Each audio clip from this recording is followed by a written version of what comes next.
오늘 우리가 읽은 본문의 말씀에는 예수님의 말씀을 듣고 알아듣지 못하는 유대인들이 서로 수근수근 거리는 모습에 대해서 좀 보여주고 있습니다. 예수님께서 41절에 나는 하늘에서 내려온 떡이다 이렇게 말씀하시니까 유대인들은 이 사람이 요셉의 아들인 것도 알고 우리가 이 부모를 다 알고 있는데 어떻게 자기를 하늘에서 내려왔다 이렇게 말할 수 있느냐, 이해가 안 된다, 이렇게 수군거렸습니다. 그래서 또 두 번째는 뭐라고 말씀하시냐면 나는 생명의 떡이다 48절에 이렇게 말씀하시고, 또한 50절과 51절에 보면 내가 하늘에서 온 떡이기 때문에 이 떡을 먹으면 영생한다 이렇게 말씀하셨습니다. 자, 그래서 유대인들이 또 의아해하는 거죠. 아니, 어떻게 자기 자신을 먹으라고 하느냐, 우리 보고 살을 뜯어 먹으라 하느냐, 이렇게 서로가 논쟁을 하고 있었습니다.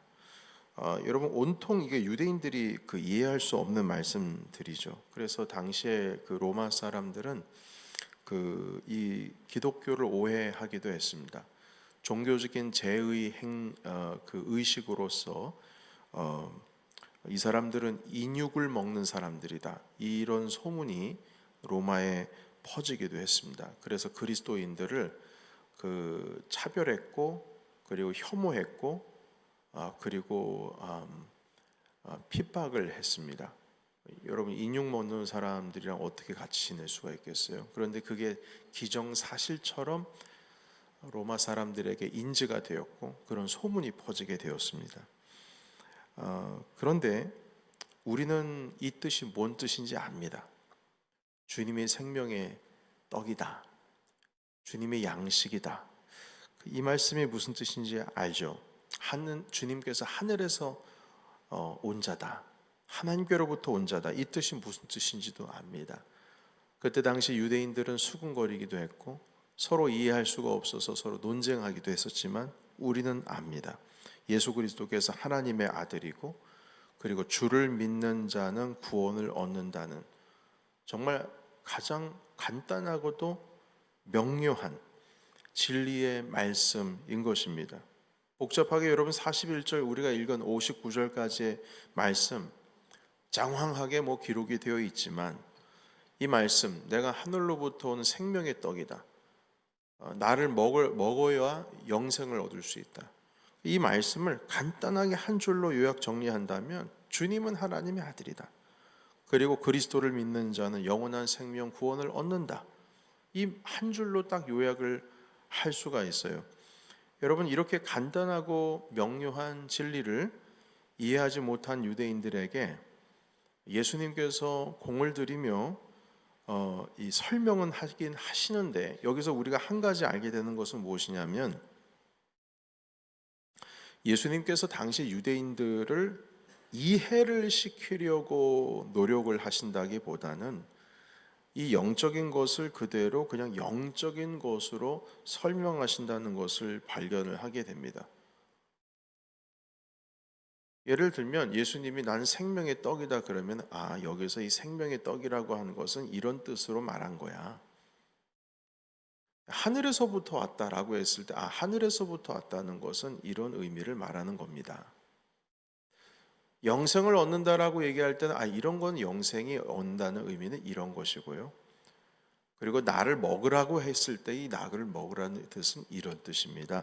이렇게 해석을 해주지를 않으셨습니다. 왜 예수님을 떡으로 비유하셨는지, 왜 어떻게 예수님이 하늘에서 왔다고 말할 수 있는 건지, 예수님이 떡이라면 우리가 어떻게 먹으라는 것인지, 영원한 생명을 얻는다라는 게 도대체 뭔지, 어떤 설명도 예수님은 하지를 않습니다. 그리고 그들을 이해시키려고 하지도 않으셨어요. 이걸 이렇게도 못 알아들으십니까? 한 번 더 얘기하겠습니다. 이렇게 이해시키려고, 납득시키려고 하지를 않으셨다는 겁니다. 여러분, 우리는 이 말씀의 영역, 지금 예수님께서 하신 말씀의 영역을 이해가 되기 때문에 우리가 알고 있는 것이 아니고요, 믿기 때문에 아는 겁니다. 우리 주님을 믿으면 영생을 얻는다, 이 생명의 떡이신 주님을 믿으면 구원을 얻는다라고 하는 이 개념을 우리가 이해됐고 납득이 됐기 때문에 이 말씀을 알게 되는 게 아니라는 겁니다. 이해의 영역이 아니라 믿음의 영역이라는 거죠. 이 설득의 영역이 아니고 납득의 영역도 아니고 이것은 믿음의 영역입니다. 아니, 받아들이는 영역이죠. 여러분, 또 한 가지 우리가 알게 되는 것은 무엇이냐면 어떤 유대인도 주님께서 이 말씀을 하실 때에 진지하게 묻는 사람이 없었다는 겁니다. 수군거리는 사람들은 있었는데 여러분 41절과 43절 한번 살펴보십시오. 주님께서는 43절에 수군거리지 말라 이렇게 말씀하지 않으셨습니까? 수군거린다는 거 여러분 이게 썩 좋은 게 아닙니다. 주님께 뭐 물어보면 되는 건데 뭘 수군거릴 필요가 있습니까? 모르면 물어보면 되는데. 그리고 52절에 보면 같이 읽겠습니다. 자, 시작. 그러므로 유대인들이 서로 다투어 이르되 이 사람이 어찌 능히 자기 살을 우리에게 주어 먹게 하겠느냐. 아멘. 여기서 서로 다투어 이르되 이 말씀의 의미는 뭐냐면 서로 자기들끼리 논쟁했다는 뜻입니다. 자기들끼리 논쟁했다. 그러니까 어떻게 자기 살을 뭐 칼로 베어가지고 나한테 주려고 그러는 건가? 뭐 이렇게 말이 되겠어. 그 말은 이 말이겠지. 하면서 서로 다투어서 논쟁을 했다. 서로 논쟁을 했다는 겁니다. 여러분 생각해 보십시오. 말한 사람의 그 말을 이해를 못하면 그 사람한테 물어야지. 서로 논쟁을 한다 한들 서로 뭐 이 부분에 대해서 연구한다 한들 그게 무슨 의미가 있겠습니까? 어떤 사람도 그런데 예수님께 물어본 사람이 없어요. 여러분 이 말씀의 의미는 어떤 의미가 있냐면 예수님의 말씀을 유대인들이 첫 번째 판단하려고 했지. 두 번째, 비판하려고 했지. 심지어 이해하려고 했던 것도 아니에요. 이해하려고 했던 것도 아니고 말씀을 받아들이거나 믿으려고 하지 않았다는 뜻입니다. 그러니까 주님 말씀하신 것을 어떻게 하면 꼬투리 잡을까? 어떻게 하면 이걸 비판할까? 어떻게 하면은 판단할까?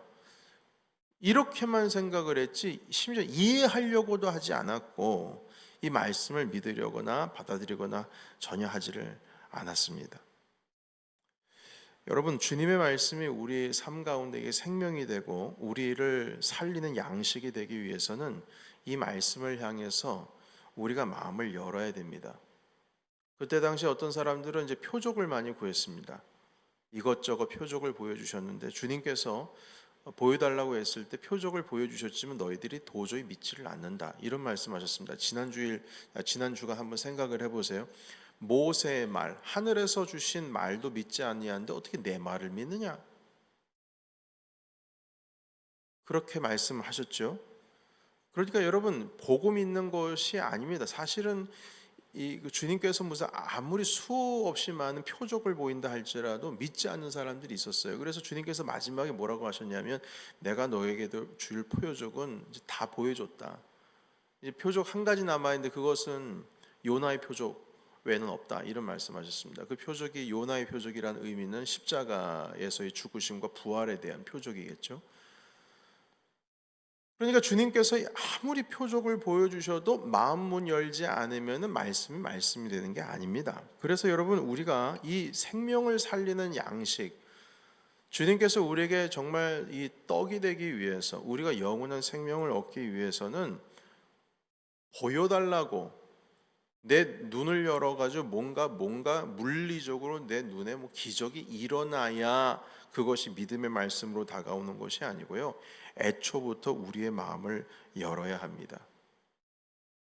그리고 우리가 논리적으로 머리로 아무리 똑똑하게 머리를 굴려서 이해할 수 있는 영역이 아니라 주님의 말씀은 받아들임의 영역이요 믿음의 영역입니다. 그래야 이 말씀이 우리를 영원한 생명으로 이끌게 되시는 양식이 되는 겁니다. 사실 이 목회의 영역도 마찬가지입니다. 말씀의 기초를 하고 있으니까요. 이해하려고 하는 것보다 믿음으로 따라가는 것이 양식이 됩니다. 여러분 그 200만 명 넘는 그 이스라엘 사람들이 광야를 지나서 가나안 땅으로 간다라고 하는 그 자체가 사실 그 시도 자체가 이해의 영역으로서는 설명할 수 없는 일입니다. 여러분 지금도 우리 몇 날 며칠에 다 교회로 모이십시오라고 여러분들께 제가 광고를 했다고 칩시다. 그런데 카톡도 없고 이메일도 없고 전화기도 없다 쳐요. 그러면 그날 그 시간에 우리 교회로 올 수 있는 사람들이 몇 명이나 되겠습니까? 적어도 100%는 안 될 거예요. 그런데 200만 명이나 되는 사람을 이집트에서 이미 터를 잡고 뭐 종이 됐던 노예가 됐던 자유인이 됐던 일단 그곳에서 살아가고 있는 사람들을 억지로 끄집어내 가지고 400년 전에나 있었던 그 가나안 땅에 데리고 간다라고 그러면은 여러분 누가 그걸 갈 수가 있겠습니까? 그것도 지금 노예인데 노예예요. 노예. 피라미드 짓고 뭐 이렇게 람셋 뭐 이런 거 짓고 하던 그 사람들이었는데 그 사람들의 모든 민족 200만 명이나 되는 사람들을 끄집어내 가지고 광야를 지나서 가나안 땅으로 간다는 것 자체가 이해가 되십니까? 이거 어떻게 가능할까? 한 사람도 빠지지 않고 가나안 땅으로 간다는 게 이해가 되시나요? 200만 명입니다. 200만 명. 모세가 하나님께로부터 그 명령을 받았을 때 이해가 안 되죠. 이걸 어떻게 하시려고 하시나? 근데 주님께서 그 방법을 안 가르쳐 주십니다. 안 가르쳐 주세요. 그 나중에 우리가 이제 성경을 보시게 되면 바로가 계속 마음을 완악하게 해서 10개의 재앙이 이루어지고 있을 때까지 계속 홀드하고 있지 않습니까? 줄 듯 하면서 내보내 줄 듯 하면서 안 내보내주고. 그 처음에는 뭐 남자만 다녀오겠습니다. 어디 여기 광야까지 어디까지만 갔다 오겠습니다. 이렇게 하다가 계속 그 바로가 홀딩하고 있는데요. 그 10가지의 재앙을 겪으면서 이집트에 있는 본토 사람들, 그 사람들이 속이 막 뒤집어지기 시작했습니다. 첫 번째, 두 번째까지는 뭐 괜찮은데 이제 세 번째지고 네 번째 되니까 이 유대인들, 이 히브리인들이랑 같이 있다는 것이 아주 그냥 자기네들에겐 고생인 거예요. 이 사람들 때문에 제대로 된 생활을 할 수가 없는 겁니다. 마지막으로 첫 태생 아이들이 다 죽고 나니까 뭐 가축이든 뭐든 다 죽고 나니까 그제서야 이들과 같이 살아간다는 것이 재앙이다라고 하는 것을 뼈저리게 느껴서 심지어 금, 은, 뭐 가축, 옷 할 것 없이 진귀한 물건을 주면서 내주면서 킥아웃했습니다. 나가라고. 제발 좀 우리나라에서 나가라고. 그래서 그들이 사실 탈출을 한 게 아니고요. 쫓겨난 겁니다. 쫓겨났어요. 만약 탈출을 했다 그러면 그 유대 민족 죄송합니다. 이스라엘 민족 가운데에 몇 명 정도는 몇십 명, 몇백 명, 몇천 명 정도 남아 있을 수도 있을 것 같아요. 그러나 킥아웃 해버렸어요. 제발 좀 떠나라고. 안 떠나? 내가 이것도 줄 테니까 제발 좀 나가달라고. 우리나라에서 나가달라고. 너희들 때문에 지금 이게 뭐냐고. 우리가 살려면 니네들은 나가야 된다고. 니네들 어디 가서 뭐 하고 살든 상관하지 않을 테니까 나가라고. 그래서 쫓겨난 겁니다. 만약 그런 것이 없었으면 이스라엘은 에집트에서 나올 수가 없었을 거예요. 한번 생각을 해보세요. 하나님께서는 모세에게 그 방법을 가르쳐 준 적이 없어요. 모세는 뭐 했어요? 그냥 하라니까 한 거예요. 하나님께서 모세에게 하신 말씀, 여러분 그 나오자마자 홍해 바다가 있었지 않습니까? 뒤에서는 바로가 정신 차리고 이놈들 내가 이래가지고 내가 놔줬는데 안 되겠다. 다 잡아가지고 죽이든지 말든지 내가 해야 되겠다 해서 뒤따라오지 않습니까? 그때 아무것도 할 수 없었어요. 왜냐하면 앞에는 홍해 바다였는데 주님 여기로 왜 우리를 이끄셨습니까? 주님께서 내가 이제부터 바다를 갈라지게 할 거야. 이런 말씀하신 것이 아니고 주님께서 하신 말씀 무엇이냐면 너는 잠잠히 하나님의 구원을 봐라. 이렇게 말씀하셨습니다. 봐라. 구원을 봐라. 보라. 하나님께서 일일이 아, 광야로 들어가면 물이 막 먹고 싶겠지? 걱정하지 마. 내가 바위에서 물을 터지게 할 거야. 밤에는 춥겠지? 내가 불기둥을 줄 거야. 낮에는 덥지 않겠니? 그러면 내가 구름 기둥을 줄 거야. 배고프겠지 그래도. 아, 그러면 걱정하지 마. 내가 만나를 줄 거야. 일일이 주님께서 다 설명하고 납득시키고 이해시키고 해서 이스라엘을 끌고 간 게 아니라는 겁니다. 심지어는 모세에게까지도 주님께서 그렇게 일일이 설명을 하지를 않으셨어요. 일단 닥치고 보니까 주님께서 주시는 겁니다.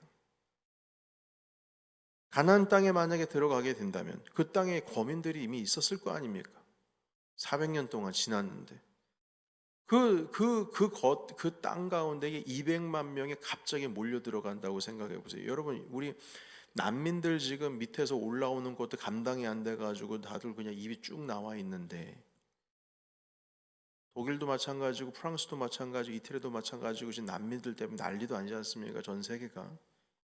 그런데 200만 명이 가나안 땅 그 좁은 그 이스라엘 한 나라 한번 보십시오. 그 땅이 넓은 나라도 아니에요.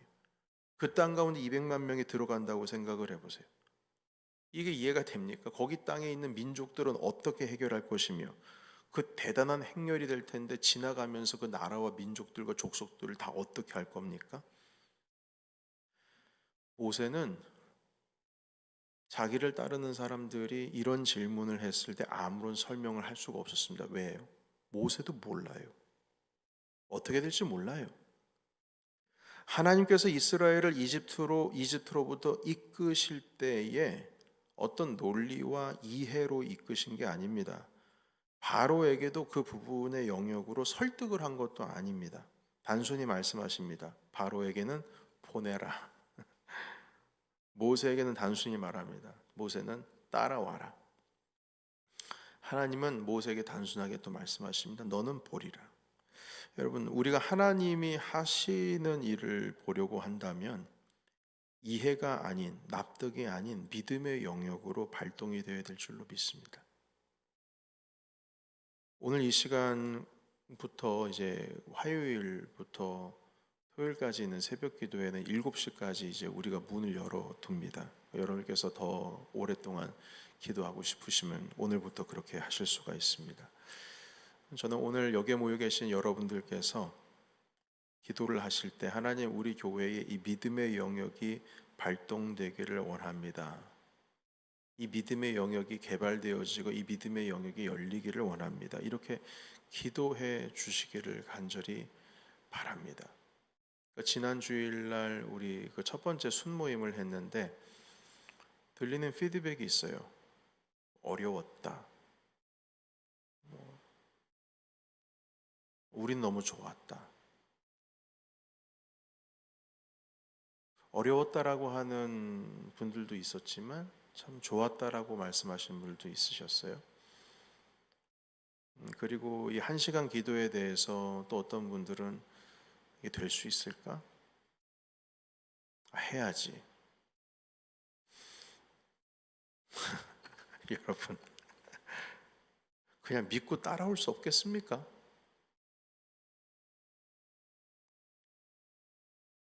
제가 여러분들을 납득하고 설득하고 이해시키고 끌고 가는 게 아니고요. 믿음의 영역이 발동돼야 됩니다. 아니, 하나님께서 역사하신데 무슨 이해고 뭐가 납득이고 있습니까? 주님께서 저에게 이 마음을 주셨을 때 주님께서 저를 이해시키고 납득시켜서 이 비전의 마음을 주셨을까요? 기도하다가 보니까 이건 이렇게 하면 되고 저건 저렇게 하면 되고 A부터 Z까지 모든 것이 다 계획적으로 따다닥 돼가지고 제가 Z 딱 보고 나서 여러분 A로 갑시다. 그러면 G가 보일 것입니다. 이거일까요? 아니요. 주님께서 뭘 어떻게 여실지 저도 보지 않습니다. 볼 수 없습니다. 때때마다 주시는 은혜가 있을 뿐입니다. 단지 주님께서 보여주시기에 기적을 경험하는 대행진이라는 이름으로 시작한 겁니다. 믿음으로 따라오면 보는 거고 경험하는 것이고, 따라오지 못하면 가나안 땅까지 갔다가 다시 겟백하는 겁니다. 다시 겟백. 가나안 땅까지 갔다가 뭐 어떻게 해요? 뭐 이해도 안 되고 납득이 안 되는데 다 들어가면 다 죽겠다고 하는데 뭐 어떻게 하겠어요? 그러니까 모세도 답답했을 것이고 막 여호수아 갈렙도 막 가슴 막 치면서 도대체 왜 그러냐고 난리가 났을 겁니다. 또 어떻게 해요? 따라오지를 못하는데 겟백입니다. 안 되는 거예요. 여러분, 우리는 돌아서지 않으리. 우린 뒤돌아서면 안 됩니다. 우리 한 시간 또 깨어 있을 수 없더냐라는 이 기도로 말미암아서 하나님께서 우리에게 주신 놀라운 은혜의 세계를 우리 함께 보시기를 주의 이름으로 축원합니다. 네, 이해가 아닌, 납득이 아닌 믿음의 영역으로 우린 들어가야 됩니다. 이제 6시가 됐네요. 이제 1시간 기도하실 분들도 계실 텐데 우리 함께 기도하실 때 하나님 믿음의 영역이 일어나기를 원하고 우리 교회의 모든 성도들, 특히 리더십들, 목사님 이해가 안 됩니다. 납득이 안 됩니다. 이거 할 수 있을까요? 그것이 아니라 주님 성경에서 하신 말씀이면 내가 순종하면 될 것이고 한시라도 깨어 있을 수 없더냐? 그러면 주님 제가 깨어 있겠습니다. 믿음으로 주님의 일을 함께 보시고 믿음으로 주님의 놀라운 은혜를 경험하시는 우리 교회가 되시기를 주의 이름으로 축복합니다. 우리 함께